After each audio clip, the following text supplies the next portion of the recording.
everybody. I wanted to do a book reading with you today, and this is one of my favorite books to read with my own kids.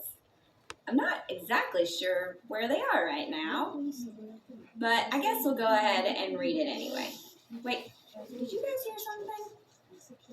Oh, well. This book is called More Bears. It is written by Ken Nesbitt and illustrated by Troy Cummings.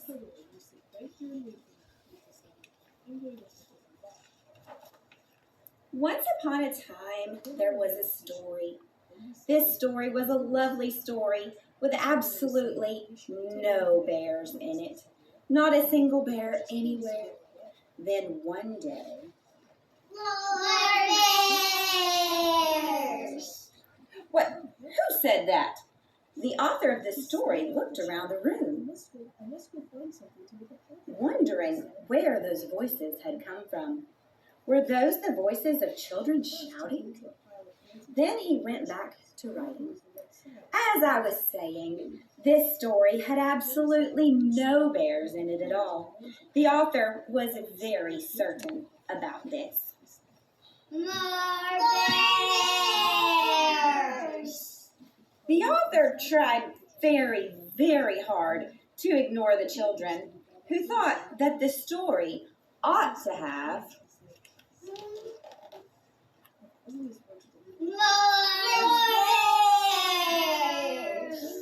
Fine. This story had a bear. It was a cute little baby bear strolling through the book looking for more bears. Now hold on a second.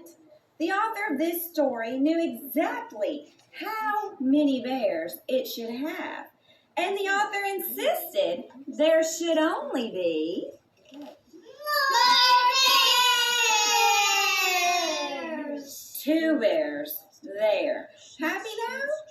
An adorable, cuddly, wuddly little baby bear named Mr. Fluffy and his mama bear, Stella, who always wore a yellow hat. Now, it happened that Stella and Mr. Fluffy, like all bears, were especially fond of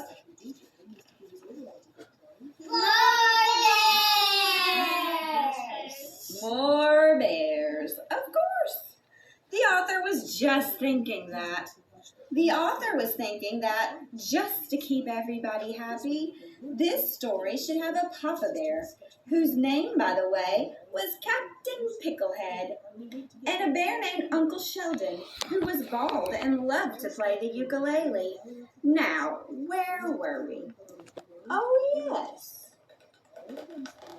More bears!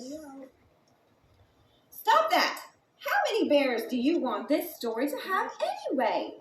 Do you really want to hear about Bobcat Sam, the bear who rode a pony, and Admiral Haversham, the English dancing bear, and Excellent Steve, the bear who just wanted to surf?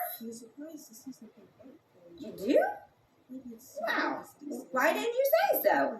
In that case, the author suddenly decided that what this story really needed was more bears! Yes, yes, yes, more bears. So the author added Astro Bear, who, by the way, was Bulgarian and always kept a hamster in his pocket, just in case. And then the author put in 3 more bears, named Lester, Chester, Esther, and Floyd. Wait, that's 4. Oh well, 4 is okay, because after all, this story really needed more bears! It needed a bear named Lucky Eddie, who juggled carrots, and a bear named Elbow, who wasn't very smart and always wore his underpants on the outside of his regular pants, and a bear named 123, which even the author thought was a strange name for a bear. And since this probably wasn't enough, the author added even more bears! The author added 6 bears on tiny pink bicycles, 2 bears reading comic books, One bear flying across the page in a cape and lederhosen. 3 more bears swinging through trees on vines. A bear in a yellow submarine. Several bears making cupcakes. And an entire team of firefighting bears running across the page with hoses, ladders, and party balloons. There were bears hanging from the top of the page, bears sleeping in the corners, and bears standing on top of other bears.